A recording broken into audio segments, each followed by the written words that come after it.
दोस्तों मैं हूं शिवा और आप हो यूट्यूबिस्ट पर। आज के इस वीडियो में हम काफी सारी सीरियस अपडेट्स पर बात करेंगे, तो वीडियो को कहीं से भी स्किप मत कीजिएगा। चैनल को आपने सब्सक्राइब नहीं किया हो तो चैनल को भी सब्सक्राइब कर लीजिएगा। तो चलिए सबसे पहले बात कर लेते हैं इंडिया वर्सेस पाकिस्तान वॉर और ऑपरेशन सिंदूर के बारे में। ऑलरेडी आज सुबह वाली वीडियो में हमने ऑपरेशन सिंदूर के हर एक छोटे छोटे बड़े बड़े पॉइंट पर बात किया हुआ है, पर अभी कुछ और भी सीरियस अपडेट्स निकल करके आ रही है जो आपको जरूर जाननी चाहिए। इतना तो आपको पता ही है कि हमारे यहाँ की थल सेना और वायु सेना ने कल रात को लगभग 1 बजे के करीब पाकिस्तान में ऑपरेशन सिंदूर को सक्सेसफुली कंडक्ट किया था, जिसमें उन्होंने आतंकवादियों के 9 से भी ज्यादा ठिकानों को ध्वस्त किया था और 100 से भी ज्यादा आतंकियों को खत्म कर दिया था, जिसमें से एक आतंकी जिसे पाकिस्तानी भी मौलाना कह के बुला रहे हैं और बड़ी इज्जत से उसका अंतिम संस्कार कर रहे हैं। राइट, हम बात कर रहे हैं मसूद अजहर की। उसके साथ साथ तो उसकी आधी फैमिली का भी इस दुनिया से सफाया हो गया है। पर अभी इस पूरी चीज को लेकर के जो सबसे गंदा नैरेटिव पाकिस्तान की आर्मी और वहां की मीडिया सेट कर रही है वो ये है कि वो मिस इन्फॉर्मेशन फैला रहे हैं ये बोल करके कि पाकिस्तान के सिविलियंस पर है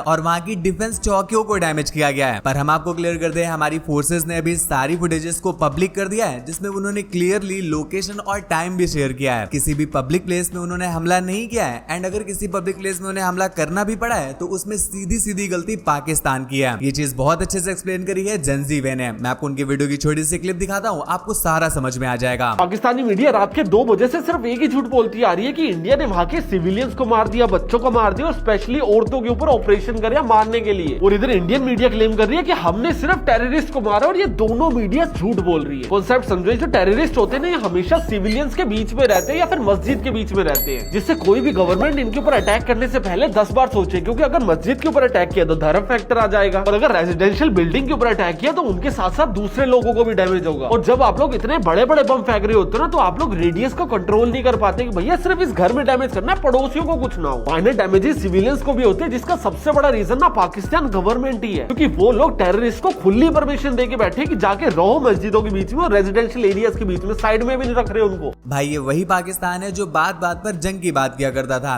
इवन पानी रोक देने जैसी चीज पर भी न्यूक्लियर वेपन उठाने तक की बात किया करता था। पर इस छोटे से बाद लिटरली उन्होंने खुद को मासूम दिखाना स्टार्ट कर दिया। पर भाई इतनी खराब किस्मत किसकी होती है कि वो मासूम तक भी नहीं दिखा पा रहे हैं, इसमें भी वो एक्सपोज हुए जा रहे हैं। होता क्या है कि पाकिस्तान खुद को मासूम, विक्टिम और बेचारा दिखाने के लिए अपने एक होनहार मिनिस्टर को भेज देता है वेस्टर्न मीडिया के पास, ताकि वहां पर वो इंडिया के अगेंस्ट में बोल करके किसी तरह से पाकिस्तान को विक्टिम प्रूव कर सके। पर लिटरली भाई वो वेस्टर्न मीडिया है। पहले तो वहां की एंकर कुछ भी नहीं बोलती है, मिनिस्टर को आराम से बोलने देती है। वो बोल रहे होते हैं कि पाकिस्तान टेररिज्म को प्रमोट नहीं करता है, बल्कि वो तो खुद टेररिज्म का विक्टिम बना हुआ है। हम हमेशा से ही टेररिज्म को कंडेम करते हैं एंड हम खुद लड़ रहे हैं टेररिज्म से खत्म हो। उनके इस स्टेटमेंट के बाद भाई एंकर जो उन्हें एक्सपोज करना स्टार्ट कर दिया। कंप्लीट वीडियो चाहो तो आप मेरे टेलीग्राम चैनल से देख सकते हो। यहाँ पर मैं आपको रेफरेंस बता देता हूँ। सबसे पहले तो वो पाकिस्तान के ही एक रिटायर्ड डिफेंस मिनिस्टर का बयान रख देती हैं, जिन्होंने क्लियरली ये चीज मानी होती है कि हाँ भाई पाकिस्तान पिछले 3 डिकेड से को पाल रहा है, और ये कोई नई बात नहीं है कि पाकिस्तान हमेशा से ही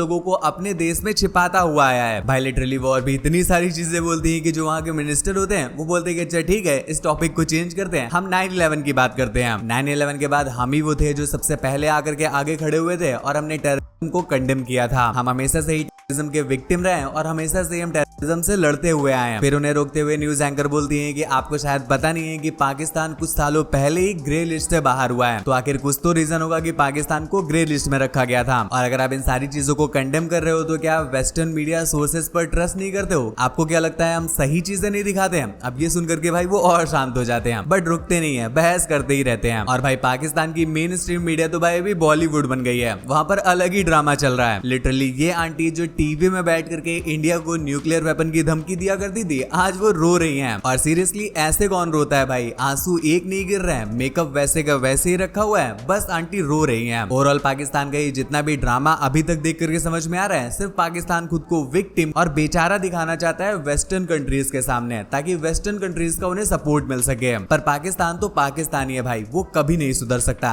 जैसे कि हमने आपको अभी बताया कि हमारी फोर्सेज ने सारे प्रूफ शेयर किए हैं कि हमने सिर्फ आतंकी ठिकानों को ध्वस्त किया है। पर सीरियसली इसके रिस्पॉन्स में पाकिस्तान ने क्या किया है पता है? उन्होंने सीज फायर का उल्लंघन स्टार्ट कर दिया है और लिटरली वो हमारे सिविलियंस को मार रहे हैं। दोपहर में जब मैं रिसर्च कर रहा था तो उन्होंने 7 लोगों को मार दिया था और अभी जब मैं इस वीडियो को रिकॉर्ड कर रहा हूँ तो 10 लोग हो चुके हैं। एंड में भी जब तक मैं वीडियो को पोस्ट करूँ चीजें नहीं रुकेंगी तो शायद नंबर और भी बढ़ सकता है और 30 से भी ज्यादा लोग इंजर्ड है। एग्जैक्टली फुटेज तो यहाँ पर दिखाने लायक नहीं है, टेलीग्राम चैनल पर शेयर कर दूंगा, आप चाहो तो वहां से देख लेना। पर मैं तो बोलूंगा भाई मत ही देखना, आप परेशान हो जाओगे। और यहाँ पर भाई जो सबसे बड़ी आयरनी खेल रहे हैं भाई वो तो पाकिस्तान के सेलिब्रिटीज खेल रहे हैं। हानिया आमिर, फवाद खान, मायरा खान लिटरली इंडिया को क्रिटिसाइज कर रहे हैं ये बोल करके कि इंडिया ने गलत किया। मैं आपको सारी स्टोरीज स्क्रीन पर दिखा देता हूँ, आप चाहो तो पॉज करके पढ़ सकते हो। पर मेन चीज ये है कि वहाँ के सारे सेलिब्रिटीज बस एक ही बात बोल रहे हैं, वो बोल रहे हैं कि हमारे सिविलियंस को मारा जा रहा है और इंडिया इस बात का जश्न मना रहा है। वेल आई रिपीट, हमारी फोर्सेज ने भी क्लियर किया है कि हमने सिविलियंस को टारगेट नहीं किया था। बट फिर भी अगर सिविलियंस की बात हो ही रही है तो इन सेलिब्रिटीज को तब नहीं दिखा था जब पहलगाम में हमारे मासूम सिविलियंस मारे गए थे। और जैसे कि ये सेलिब्रिटीज बोल रहे हैं कि भाई पाकिस्तान को ब्लेम किया जा रहा है, तो लिटरली हम बोल सकते हैं भाई इंडिया में भी हो सकता है ब्लेम कर रहा हो। पर बाकी जो कंट्रीज इंडिया को सपोर्ट कर रही है भाई वो अंधी नहीं है, उन्हें भी प्रूफ चाहिए होते हैं, वो भी सॉलिड प्रूफ चाहिए होते हैं, तब वो जाकर के किसी कंट्री को सपोर्ट करती है। इवन यूएसए तक सपोर्ट कर रहा है तो डेफिनेटली भाई उन्हें पता है कि इसके पीछे पाकिस्तान ही था। फिलहाल इन सारी चीजों को लेकर के हमारे काफी सारे सेलिब्रिटीज और यूट्यूबर्स के भी रिएक्शन निकल करके आ रहे हैं। शिखर धवन लिखते हैं और कैसी लगी चाय पड़ोसियों। टैग बर्नर लिखते हैं जय हिंद। आजाद खान लिखते हैं जय हिंद, सैल्यूट इंडियन आर्मी। आशीष चंचलानी लिखते हैं जय हिंद जय भारत। लक्ष्य चौधरी लिखते हैं just waiting for the memes from Pakistan. काफी फनी हो रहा था ना कुछ दिनों से। अब इसके बाद वो एक वीडियो भी शेयर करते हैं जिसमें वो ये कहते हैं, जो कल रात इंडियन आर्मी ने हौसले हराकत किए हैं, बिल्डिंगों के ऊपर बम गिराए हैं, इस पे आप क्या बोलना चाहेंगे? ना करें जनाब, ना करें, कैसी बेहुदा बातें कर रहे हैं आप। इस तरह की जो